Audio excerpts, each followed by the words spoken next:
बऱ्याचदा आपल्याला माहिती असतं आपल्याबरोबर जे होतंय किंवा आपण जे करतोय, जे काही चाललंय ते बरोबर नाही, चुकीचं आहे, समथिंग इज रॉंग. तरी पण आपण स्वतःला समजवत राहतो की नाही बाबा, एव्हरीथिंग इज ऑल राईट. यालाच म्हणतात कॉग्निटिव्ह डिझोनन्स. जेव्हा आपली आतमधली बिलीफ सिस्टम आणि बाहेरची रियालिटी यांची एकमेकांशी टक्कर होते, क्लॅशेस होतात, तेव्हा मनामध्ये जो डिस्कम्फर्ट तयार होतो तो कॉग्निटिव्ह डिझोनन्स. का तर मनाला कॉन्फ्लिक्ट सहन होत नाही, म्हणून आपलं मन काय करतं, त्या गोष्टीबद्दलचं जे सत्य आहे त्याला बदलत नाही, त्या सत्याचं आपल्या मनामध्ये होणारं इंटरप्रिटेशन बदलतो. मग सांगतो, उदाहरण देऊन सांगतो. समजा एखादं रिलेशनशिप खूप टॉक्सिक आहे, त्यातले रेड फ्लॅग्स तुम्हाला दिसत आहेत, पण तुम्ही म्हणतात नाही नाही तो तसा नाही, तो फक्त स्ट्रेसमध्ये असेल कदाचित, किंवा ती फक्त स्ट्रेसमध्ये असेल.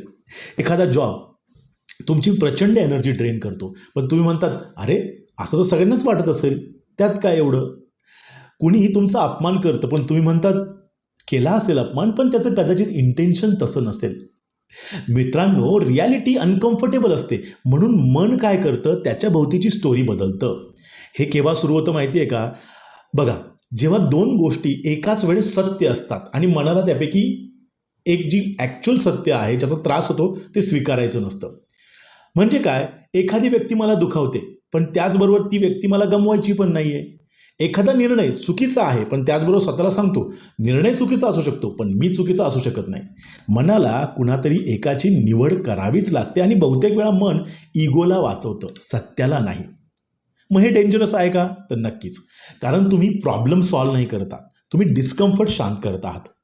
डिफरन्स यातला खूप मोठा आहे बरं का. प्रॉब्लेम सॉल्व्ह करायला करेज लागतं आणि डिस्कम्फर्ट शांत करायला जस्टिफिकेशन पुरतं हो. कॉग्निटिव्ह डिझोनन्समुळं आपण टॉक्सिक रिलेशनशिप डिफेंड करतो, एखादा रॉंग बॉस असेल त्याला सपोर्ट करतो, एखादी आपली चुकीची सवय असेल त्याला रॅशनलाइज करतो आणि स्वतःलाच कन्व्हिन्स करत जातो की नाही नाही एव्हरीथिंग इज फाईन. पण कुठेतरी आतमध्ये खोलवर आपल्याला माहिती असतं की काहीतरी चुकतं आहे.